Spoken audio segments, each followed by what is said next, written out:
أعوذ بالله من الشيطان الرجيم بسم الله الرحمن الرحيم يا باسط الشرف للذاكرين الحمد لله رب العالمين والصلاة والسلام على أشرف الأنبياء والمرسلين سيد العرب والعجم اسمه المقدس المعطر المقدم نور الهدى مصباح الظلم شفيع الأمم صاحب الوجود والكرم مولانا أبي القاسم محمد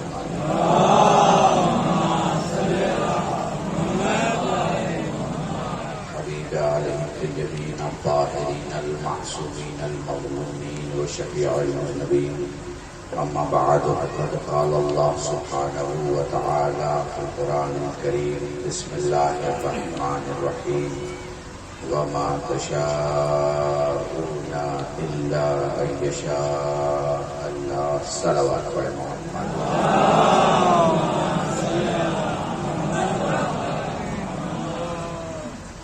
بلا قصہ میں دوسری بار آپ کی خدمت میں آنے کا شرف حاصل کر رہا ہوں. میرے بھائی شیواستی صاحب بہترین نظامت کی فرائض انجام دے رہے ہیں اور نہ جانے کتنے لوگوں نے شروع سے اب تک مولا کی بارگاہ میں وہ کلمات وہ جملے جو انہیں عطا ہوئے ہوں گے وہ بولے ہوں گے اور سبب بنے ہوں گے چند آنسوؤں کے بہنے کا اور رومال زہرا میں ان آنسوؤں کی جانے کا. مجھے پتا ہے بہت گرمی ہے آپ بہت پریشان ہیں. میں یہ بھی سمجھتا ہوں کہ مجمع کافی ہے. میں یہ بھی دیکھ رہا ہوں کہ دور دراز سے کافی لوگ آئے ہوئے ہیں اور میرے بڑے بھائی ضد اسلام اور مسلمین مولانا عبدالغنی صاحب اللہ بھی آنے والے تھے جو ان کی طبیعت اور صحت کے سبب نہیں حاضر ہو سکے. مولا انہیں جلد سے جلد صحت یاب اور شفا یاب کریں. ہمارے جہاں کہیں بھی جو عالم دین وقت کے معاویہ کے سامنے وقت کے علی کی وکالت کر رہے ہوں،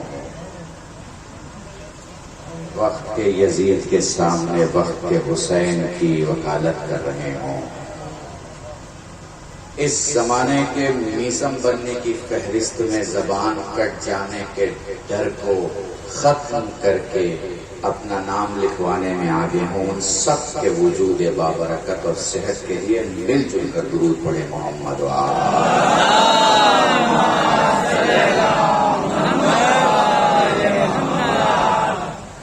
ایک چھوٹی سی تقریر بھیا بہت کم لفظوں میں. بڑی محبتیں رہتی ہے ابو ذر کی اس پروگرام کے لیے اور سارے جوانوں کی اور سارے علاقے اور انجمن کے سارے جوانوں کی سب کا شکریہ ادا کرتے ہوئے میں نے کل 2 جملے بولے تھے، میں وہیں سے شروع کرنا چاہوں گا. ہماری زندگی میں ہم انسانوں کی زندگی میں آپ جانتے ہیں میں بہت لمبی تقریر نہیں کرتا، 20 22 25 منٹ میں سب کچھ ہوتا ہے، فضائل اور مسائل سب کچھ پوری توجہ. ہماری پوری زندگی میں ہماری ماں بہنوں کے لیے خاص طور سے میری چھوٹی بہنوں کے لیے جن کی گود میں چھوٹے بچے ہوں وہ اپنے بچوں کو سمجھائیں. ہماری انسانوں کی پوری زندگی میں یا خدا کا کرم ہوتا ہے یا خدا کا فضل ہوتا ہے. یا خدا کا کرم ہوتا ہے یا خدا کا فضل ہوتا ہے. اب یہ کرم اور فضل ہے کیا؟ لفظوں میں سمجھاؤں آپ کو. دیکھو تم بیلا پرسا مجلس میں آئے، یہ خدا کا کرم تھا. تم فرش عذاب پہ آ کے بیٹھ گئے، یہ خدا کا فضل ہے. ہائے ہائے ہائے. سمجھ رہے ہیں آپ میری بات کو؟ تمہارے پاس سانسیں چل رہی ہیں، یہ خدا کا کرم ہے. اور سانسیں علی علی بول رہی ہیں، یہ خدا کا فضل ہے. آئے آئے آئے آئے. تمہارا سینہ قلب کو اپنے قید کے لیے زندگی کی علامت بنے گھوم رہا ہے، یہ خدا کا کرم ہے. مگر تمہارے دونوں ہاتھ کربلا کے 72 کو دھڑکن کی 72 سے ملا رہے ہیں، یہ خدا کا فضل ہے. نہیں شاید نہیں سمجھو تو یوں سمجھو. بہت اہم جملہ بولنے جا رہا ہوں. تمہارے پاس 1 کروڑ کی کار ہے، یہ خدا کا کرم ہے. مگر تمہاری ماں کی باندھی ہوئی 2 روپے کی امام زمین بازو میں ہے، یہ خدا کا فضل ہے.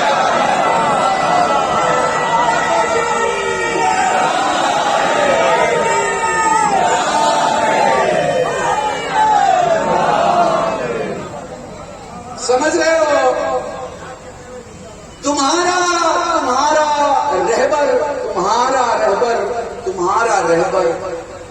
تمہارا رہبر انبیاء میں سے ہے، یہ خدا کا کرم ہے. مگر تمہارا مولا علی ہے، یہ خدا کا فضل ہے. دیکھو اللہ کے کرم اور اللہ کے فضل میں فرق کیا ہے. اللہ کا کرم پروسیس سے ہوتا ہے. پروسیس کسے کہتے ہیں؟ آپ نے 8ویں پاس کی، پھر 9ویں پاس کی، پھر 10ویں پاس کی، 11ویں پاس کی، پھر 12ویں پاس کی. اسے کہتے ہیں پروسیس. جو پروسیس سے ہو وہ کرم ہوگا، جو بنا پروسیس کے ہو جائے. نہیں سمجھا پایا. میں جملہ بدل رہا ہوں. چاہنے والا دخل باب کرتا ہے، دروازہ کھلا، ایک چہرہ باہر آیا. وہ کہتا ہے میرے مولا میرے بچے بھوکے ہیں، میرے مولا میں پریشان ہوں، میرے مولا قرض کا وزن ہے، میرے مولا جیا نہیں جا رہا، میرے مولا لوگ تانے دے رہے ہیں، میرے مولا پڑوسی کہہ رہے ہیں کہ سجاد تیرا امام ہے، پھر بھی تو غریب ٹہل رہا ہے. وہ کہتا ہے مولا اب برداشت نہیں ہو رہا. مولا خاموشی سے نکلے، مسجد میں گئے، نماز ادا کی، اس کے ساتھ واپس آئے. مسجد سے گھر جانے والے تھے. وہ کہتا مولا بدحالی کی انتہا ہو چکی ہے. مولا نے کہا دامن اٹھاؤ. اس نے دامن اٹھایا، سجاد جھکے زمین سے خاک اٹھائی، اس کے دامن میں ڈالی، ایک نظر کرامت کی. کہا دیکھ کیا ہو گیا. وہ کہتا مولا یہ تو ہیرے جواہرات بن گئے ہیں، یہ تو ہیرے جواہرات بن گئے. جو پروسیس سے ہو وہ کرم ہوتا ہے، جو لمحوں میں ہو جائے وہ فضل ہوگا. نہیں پھر جملہ بول رہا ہوں. جو حبیب بن رہا ہے، جو زہیر بن رہا ہے، جو حبیب بن رہا ہے، جو زہیر بن رہا ہے، جو سعید بن رہا ہے، یہ کرم ہے. مگر جو اخری لمحے میں حور بن جائے وہ فیض ہے. سلام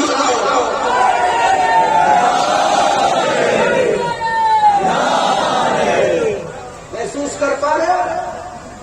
وہ جو برسوں سے حسین کے ساتھ چلا آ رہا ہے، کرم ہے حسین میں. مگر وہ جو دشمن کے قافلے سے نکل کے آ رہا ہے، یہ فضل ہی فضل ہے. اور جب فضل سامنے ہو تو پروسیس ختم ہو جاتا ہے. یہ جو ہم کہتے ہیں نا کہ ہم جنت میں جائیں گے، خدا کی قسم جنت میں جائیں گے. یہ جو ہم کہتے ہیں کہ ہم جنت میں جائیں گے، خدا کی قسم جنت میں جائیں گے. کرم کے سبب نہیں جائیں گے، فضل کے سبب جائیں گے. ہمارے عمل ایسے ہیں کہ ہم جائیں یہ نہیں دعویٰ ہے. ہمیں پتا ہے جنہیں ہم چاہتے ہیں ان کا فضل ایسا ہے کہ وہ ہمیں چھوڑ کے نہیں جا سکتے.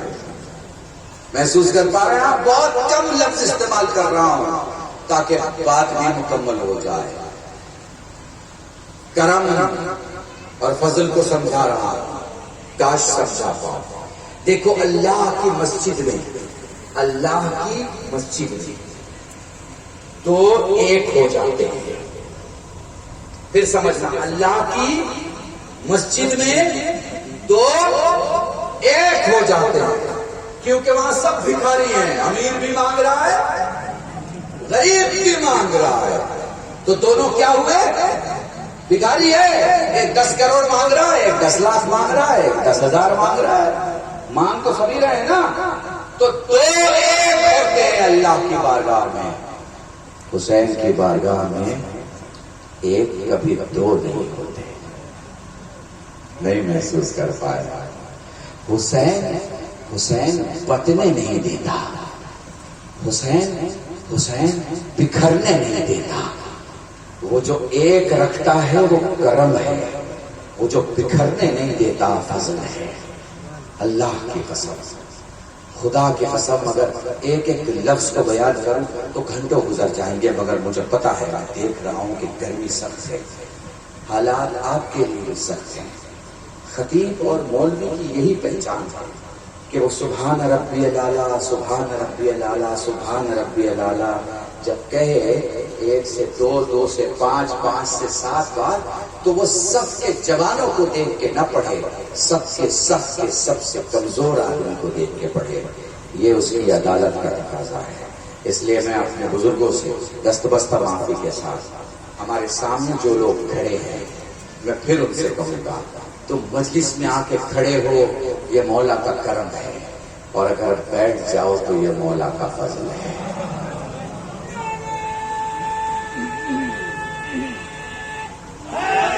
سلامت میں سب سے گزارش کروں گا، جو کنارے مجھے دکھ رہے ہیں،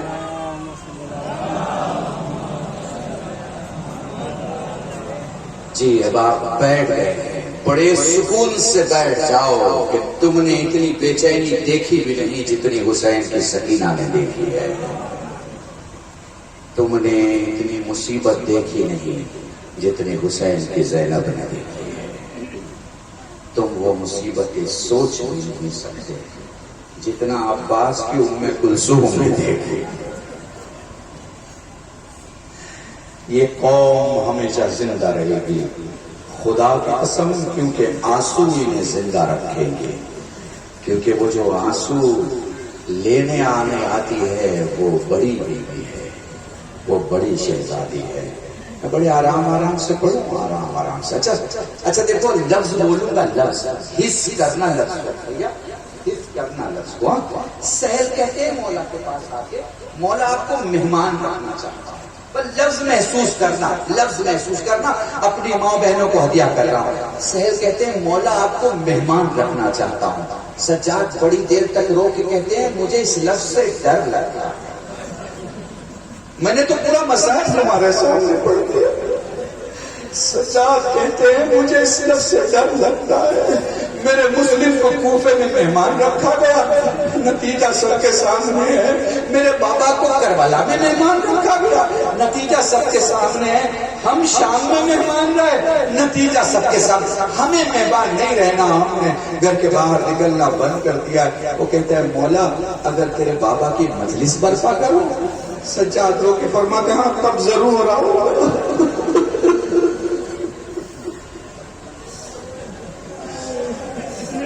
جزاکم اللہ۔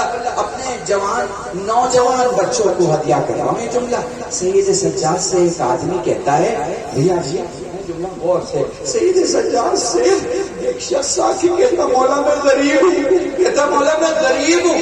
کہا اچھا تو غریب ہے، یہ بتا اگر تو اس شہر میں مر جائے تو لوگ تجھے دفن کریں گے یا دفن نہیں کریں گے؟ کہتا مولا مسلمانوں کا شہر ہے، بھلا مسلمانوں کے درمیان میتیں بھی لامالس پڑی رہتی ہیں۔ کہتا پھر تو غریب نہیں ہے، غریب تو میرا بابا تھا۔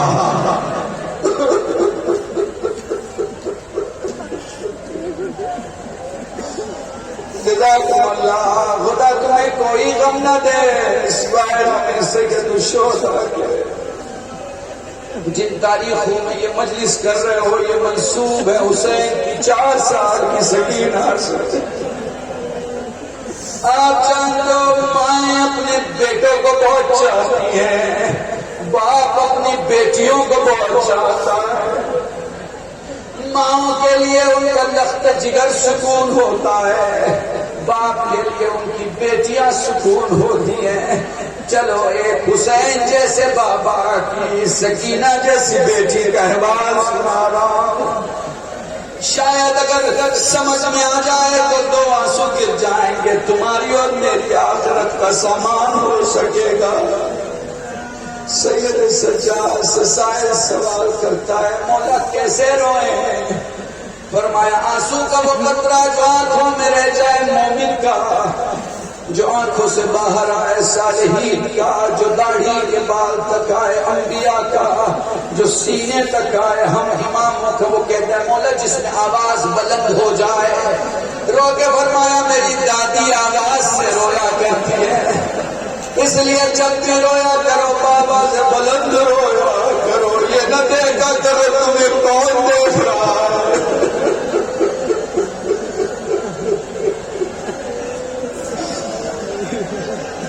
مجھ سے خطیب نے ایک جملہ کہا. کہتے ہیں جناب سکینہ کی زندگی کے حالات کو پڑھ رہا تھا، مجھے 2-3 باتیں سمجھ میں نہیں آ رہی تھی. میں نے ان سے سوال کیا وہ کون سی باتیں ہیں جو آپ سمجھنا چاہ رہے تھے.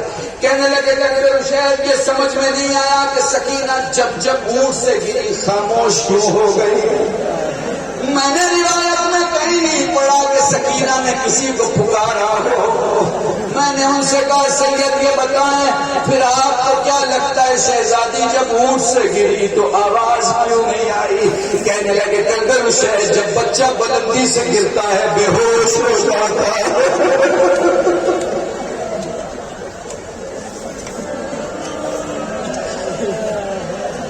جزاکم اللہ خدا تمہیں گولی غم نہ دے.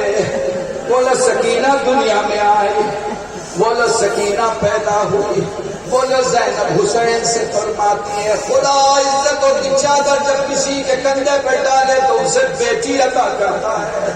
میرے ماجائے تیری آنکھوں میں آنسو کیسے ہیں؟ حسین رو کے فرماتے ہیں زینب میری ماں جائی میں اس لیے نہیں رو رہا کہ بیٹی میرے سامنے ہے، اس لیے رو رہا ہوں کہ پاؤں چھوٹے ہیں سفر بڑا ہے.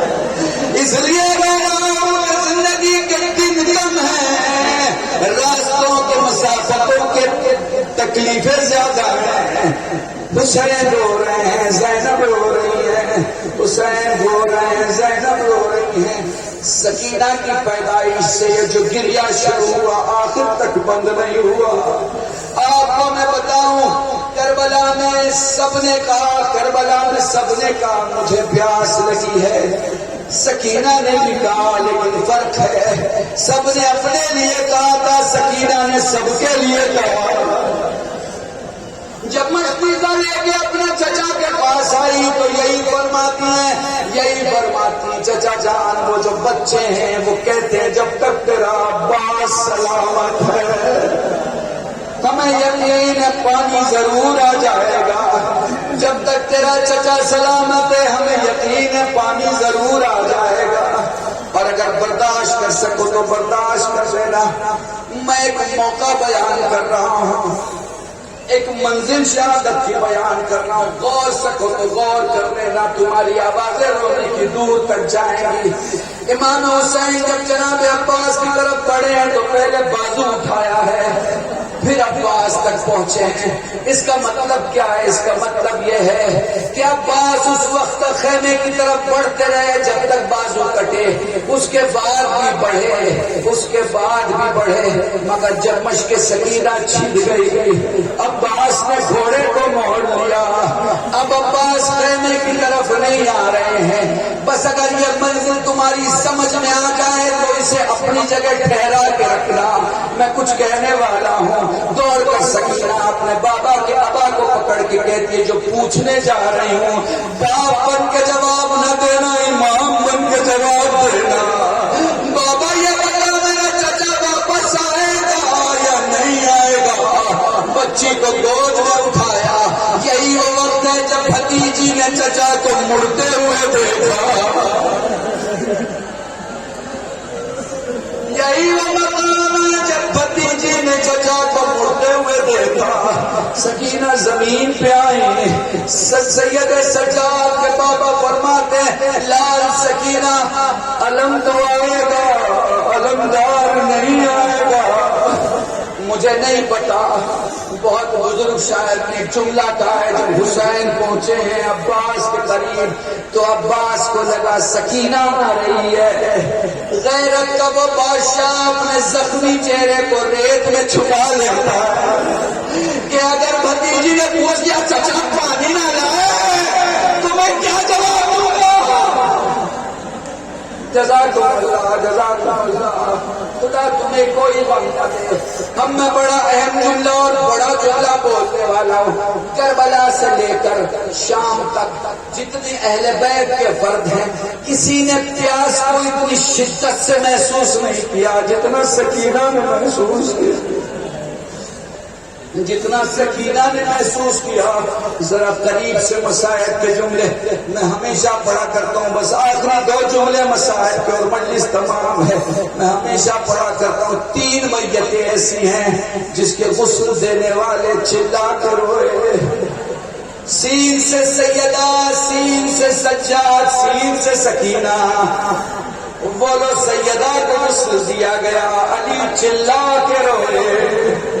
سلمان نے کہا مولا اتنا گریا کیوں؟ فرمانے لگے بنت رسول نے اپنے زخم چھپا لیے تھے۔ وہ لوگ باقر سید سجاد کو غسل دے رہے، چلا کے روئے۔ سائل کہتا مولا اتنا گریا کیوں؟ رو کے فرمایا میرے بابا کا زخم سوکھا نہ تھا۔ بولا سکینہ کو غسل دیا گیا، زینب چلا کے روئی۔ سجاد نے کہا پھوپھی اماں اتنا گریا کیوں؟ لال نہ پوچھ پھوپھی، ہم کا واسطہ بتا دیں اے میرے لال، جب میں نے پہلی بار چلو میں پانی لے کے سکینہ کے چہرے پہ ڈالا پانی سوکھ گیا۔ پڑھ دیا میں نے مصائب آپ کے سامنے۔ لیلا نے جب پہلی بار ایک چلو پانی ڈالا چہرے پہ پانی خشک ہو گیا۔ رباب نے پانی ڈالا پانی سوکھ گیا۔ سجاد نے اپنے آپ کو دیکھا، خدا کسی بھائی کو اتنا غریب نہ کرے۔ مجھے نہیں پتا سجاد کیوں تڑپ رہے تھے، پر خود فرماتے ہیں پھوپھی اماں مجھے میری بہن کا جملہ یاد آیا۔ میری بہن جانے کے پہلے مجھ سے کہہ رہی تھی بھیا بھیا مجھے قبر میں اتارنے کے پہلے زمین دیکھ لینا، بھیا مجھے نرم زمین پہ دفنانا کیونکہ پیاس ہڈیوں میں اتر چکی ہے۔ ہائے سکینہ، ہائے کربلا، ہائے۔